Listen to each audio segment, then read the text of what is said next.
gerente de la revista Etcétera, que analiza los medios de comunicación, es un especialista que lleva años en este tema. Está hoy en la línea de W Radio. Marco, me da muchísimo gusto saludarte. Muy buenas tardes. ¿Qué tal, Carlos? ¿Cómo estás? Buenas tardes. También me da mucho gusto saludarte a ti y a la audiencia.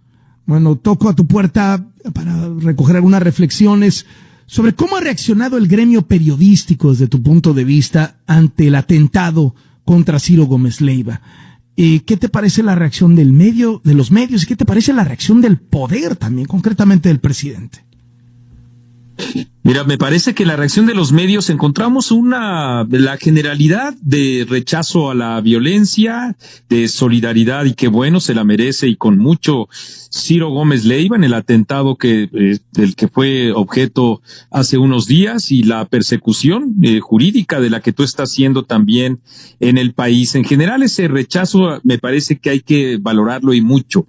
Las diferencias en todo caso, o las que yo tengo con la generalización de esto, es que no se precise que el presidente es el principal responsable de la situación de inseguridad y de violencia que viven los profesionales de la comunicación, dada la narrativa que él ha impuesto en criticarlos, más que en criticarlos, en insultarlos y en difamarlos. Ahí se genera un contexto que hace posible que cualquier tonto con iniciativa o representante de los poderes fácticos en el país, criminales, ataquen a los profesionales de la comunicación. Para decirlo de otro modo, me parece que una condena en abstracto de la libertad de expresión, que ignore el papel que está jugando el presidente desde que asumió la administración, es una defensa inocua.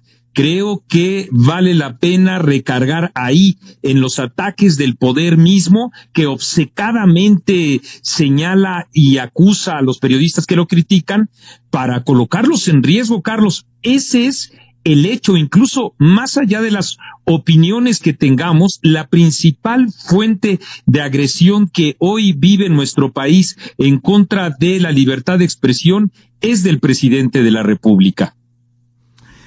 Hay, digamos, aquí un argumento de López Obrador que hoy desliza en la mañana, por cierto, argumento al que Ciro Gómez Leiva contesta diciéndole que era un escupitajo en su contra, que primero se solidariza y luego lo escupe, que es estos voceros de los conservadores, estos voceros de la derecha, y pues no se lista varios, Ciro, desde luego, que es lo que ha sufrido y lo que experimentó el jueves de la semana pasada es brutal, es incomparable con lo que yo he tenido en términos de, por más acoso del presidente, etcétera.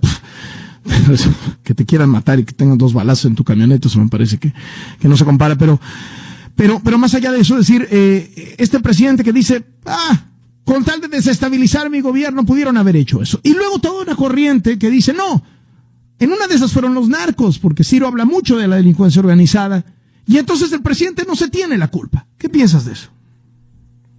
Justamente como el presidente es el principal instigador y luego busca deslindarse, pues justamente con la complicidad de quienes no precisan en él la principal responsabilidad.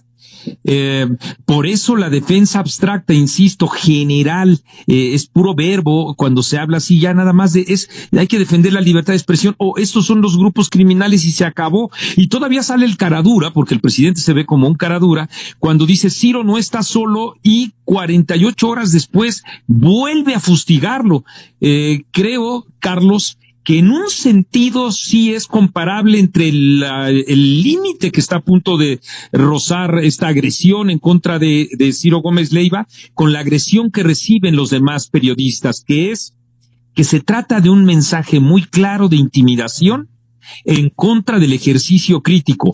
Es decir, en ese sentido, sí, la persecución jurídica en contra tuya, los balazos ahí, la estructura, este es un elemento que hay que considerar. La estructura digital del gobierno de la República y que los expertos signan muy claramente como operados a partir justamente de esta maquinaria de propaganda.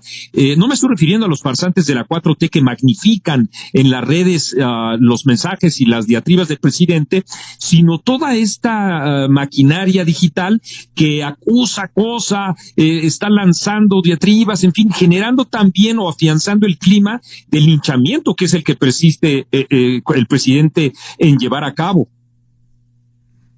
Marco Levario Turcot, te agradezco muchísimo estos minutos para W Radio y estamos en contacto. El agradecido soy yo y que tengas un gran año, querido Carlos. Te mando igualmente un abrazo con mi reconocimiento y solidaridad. Muchísimas gracias igualmente, Marco, que tengas unas muy felices fiestas y un muy buen 2023. Marco Levario Turcot, quien encabeza la revista Etcétera.